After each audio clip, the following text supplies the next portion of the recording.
Joe Biden Hillary Clinton और Barack Obama जैसे विश्व प्रसिद्ध राजनेताओं से भी ज्यादा पॉपुलर वोट पाने में सफल साबित हुए हैं। जो बाइडेन ने उन प्रभावशाली गणों को भी भेदा है जो कि रिपब्लिकन पार्टी के कट्टर समर्थक माने जाते थे, जहां से उसका पक्का वोट बैंक था।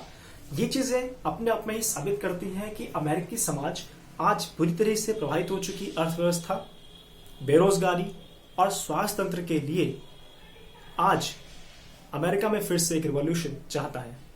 स्वागत है दोस्तों आपका अपने YouTube चैनल में। मैं हूं आपका होस्ट और दोस्त देव शुक्ला। आप सभी जानते हैं कि अमेरिका का राष्ट्रपति और उपराष्ट्रपति चुने जा चुके हैं और जो बाइडेन, कमला हैरिस, आप नाम से ही अच्छी तरह से जान गए होंगे। तो आइए जानते हैं कि जो बाइडेन, कमला हैरिस आखिर हैं कौन, इनका राजनीतिक कद क्या है और इनका अनुभव क्या बताता है। कमला हैरिस आप सभी जानते हैं भारतीय मूल की उपराष्ट्रपति हैं और इनका जन्म 1964 में कैलिफोर्निया की ऑकलैंड में हुआ था। कमला हैरिस की मां भारतीय मूल की और पिता जमैकन मूल के हैं। इनकी मां का स्वर्गवास 2009 में हो चुका है और इनके पिता आज भी स्टैनफोर्ड यूनिवर्सिटी में एक प्रोफेसर के रूप में अपनी सेवाएं दे रहे हैं। कमला हैरिस ने 2003 में सैन फ्रांसिस्को की काउंटी में डिस्ट्रिक्ट अटॉर्नी के रूप में अपनी सेवा दी है और अपनी मेहनत के थ्रू इन्होंने कैलिफोर्निया राज्य के अटॉर्नी जनरल के रूप में भी अपनी सेवाएं दी है। कमला हैरिस ने आगे बढ़ते हुए 2017 में डेमोक्रेटिक पार्टी के टिकट से चुनाव लड़ा था और अमेरिकी सीनेट को प्राप्त किया था। इसलिए इन्होंने ये उपलब्धि भी हासिल की जो कि दूसरी महिला अश्वेत सांसद के रूप में पाई गई। जो बाइडेन कौन है आखिर? जो बाइडेन का जन्म 1942 में पेंसिल्वेनिया के स्क्रैटन में हुआ था। इनके पिता एक मामूली कार सेल्समैन थे और जो बाइडेन ने 2 शादियां की हैं। जो बाइडेन 1972 में पहली बार डेलावेयर से डेमोक्रेटिक पार्टी के टिकट पर चुनाव लड़े और अमेरिकी सीनेट में अपना प्रवेश लिया। जो बाइडेन ने सन 2008-2012 में बराक ओबामा की प्रेसिडेंसी रहते हुए वाइस प्रेसिडेंट के पद को भी सुशोभित किया। अब जानते हैं कि ऐसे कौन से मुद्दे थे, कौन से वो इश्यूज है जिनमें ट्रंप और जो बाइडेन आमने सामने आए और एक दूसरे को हराते जिताते हुए जो बाइडेन निकल गए प्रेसिडेंट बनने के लिए। पहला मुद्दा बात करते हैं कोविड-19 का। जी हाँ दोस्तों, आप सभी जानते हैं कोविड-19 को किस तरह से मजाक उड़ाया था डोनाल्ड ट्रंप ने। मास्क का मजाक उड़ाया था, सैनिटाइजर का मजाक उड़ाया था।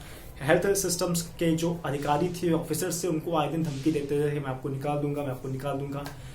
और जब इस तरह से आपका राजनेता करता है हरकतें, तो आपके समर्थक भी आपके राजनेता को ही फॉलो करते हैं। तो वहां के लोगों ने भी अपने राजनेता के थ्रू ही उनको ही पालन करते हुए मास्क नहीं लगाया, सैनिटाइजर कायदे से यूज नहीं किया और ये सारी चीजें चुनाव के मुद्दे में गर्मा गई।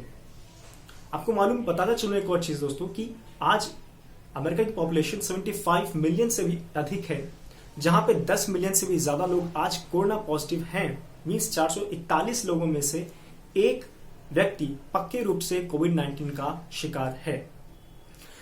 एक और दूसरा मुद्दा है दोस्तों, जब डेमोक्रेट्स ने देखा कि ट्रंप ने इस तरह से मजाक बना दिया इन चीजों का, तो उन्होंने इस मौके को कैश करा। डेमोक्रेट्स ने बताया कि हम अमेरिका की बिगड़ी हुई अर्थव्यवस्था को, हेल्थ सिस्टम को, अनएम्प्लॉयमेंट को, ब्लैक लाइव्स मैटर को और वुमेन इक्वालिटी को हम तरजीह देंगे, तवज्जो देंगे और फिर से अमेरिका के इस ढांचे को मजबूत करेंगे। उन्होंने इन चीजों का समर्थन दिया और सुधारने का वादा किया, जिस पर रिपब्लिकन्स के कट्टर वोट बैंक ने भी उन पर भरोसा जताते हुए उन्हें ज्यादा से ज्यादा वोट किया और वो आज प्रेसिडेंट के पद पर पहुंच गए। आपको एक और बात बता चलूं कि आज डेमोक्रेट्स कांग्रेस में, हाउस ऑफ रिप्रेजेंटेटिव में काफी अधिक संख्या में है, बहुमत में है, बट सीनेट में वो अभी भी कम है। आखिर ये कांग्रेस क्या है, हाउस ऑफ रिप्रेजेंटेटिव और सीनेट क्या है? देखिए दोस्तों, जिस तरह से भारत में संसद है उस तरह से संसद के इक्वल अमेरिका में अमेरिकन कांग्रेस होती है और कांग्रेस के 2 पार्ट होते हैं। पहली हाउस ऑफ रिप्रेजेंटेटिव, जिसे हम निचला सदन कहते हैं, जो कि हमारी संसद के लोकसभा की इक्वल है। दूसरी सीनेट, जिसे हम ऊपरी सदन कहते हैं, जो कि हमारे भारत की संसद की राज्यसभा के इक्वल है। कुछ और बातें दोस्तों बात करते हैं। ट्रंप और बाइडेन किस तरह से एक दूसरे से अलग अलग हैं।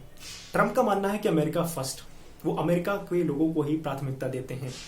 इसीलिए उन्होंने बहुत सारी अंतर्राष्ट्रीय संगठन में, संधियों में अपने आप को अलग कर लिया और वो सारा पैसा, सारी संधियां अपने देश में फूकी, अपने देश की इकोनॉमी फूकी, जिसमें अमेरिका की इकोनॉमी बढ़ी।